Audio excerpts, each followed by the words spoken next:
This is a speech today that we're here, and considering what our atmosphere is made of, we need to be aware that there are risks associated with the particulate matter that composes the atmosphere, although that some of us only think of it as a thin, invisible layer that we're seamlessly able to move through, and that pretty much is what we breathe in the air. The EPA has studied countless air quality samples, and it also publishes information that makes this accessible at a station on the internet, on a website called airnow.gov, and it has all the air quality basics that anybody may look into of air from compound sources. The Center for Disease Control actually had a reading with connections to this health issues,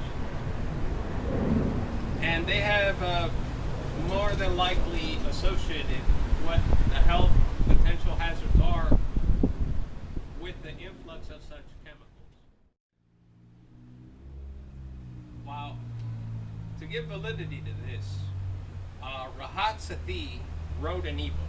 She has also been published by Nova Sciences. She has been able for us to become familiar with the causes in an attempt to prevent this becoming a more abundant issue, for which, when you're pressing interest on it, not so much of a complex study to do so much more about the atmospheric science as to its links to health, but that we know that it's a problem and a global issue. She has been able to try to make us aware of ways to find to prevent this from being something that we don't deal with, or for the matter of there being no more attention given to it, so that we could address it. We are addressing it, and people such as myself and yourself only have a small interest in what air pollution has any link to our health or the environment as it is. See, what we think of air pollution is as atmospheric contamination, toxics that are in the air, and we don't think that these can cause problems to our health. While at the same time, it's been documented for there to be a long-term process which can affect not only from the early development of people having or experiencing health issues. So it is a problem, especially in areas that are heavy populated, and that there doesn't seem to be any removal of the pollutants, which ultimately wind up in the atmosphere. Conversely, using this form of accessibility, we have been able to see there are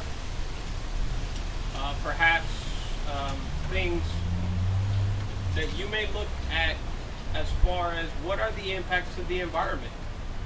The American Institute of Physics has said that because of those pollutants, those same very pollutants, that the atmosphere is charged with more activities, and guess what? The pollutants aren't being scrubbed out of the atmosphere.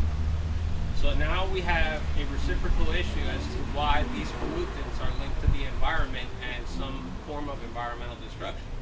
We think, yeah, sure, there are pollutants that come from gases and physical processes and all the natural processes, but in fact, now we are pumping into the atmosphere more pollutants, and more pollutants are remaining in the atmosphere.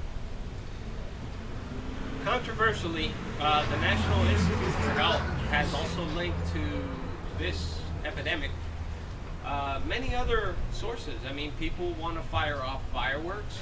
Some scrubbers don't scrub out enough pollution. There's traffic, the quality of the air and such may actually cause mild forms of encephalitic development in children, which was a point that I was shocked. I was shocked to see that.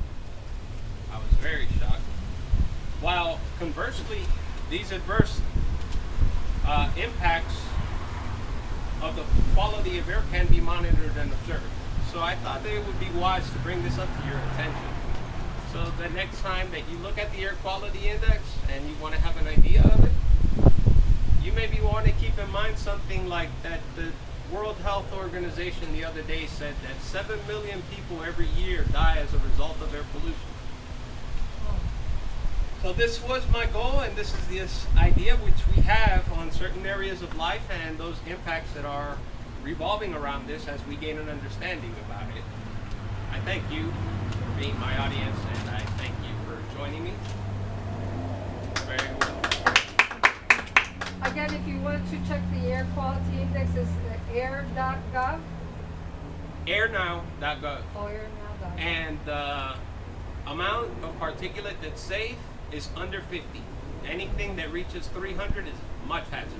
Wow. So Yeah. anything under 50 is Considered safe. within normal. That is Within part normal permeables, range. right? Well, thank you for your information. Alrighty. Thank you.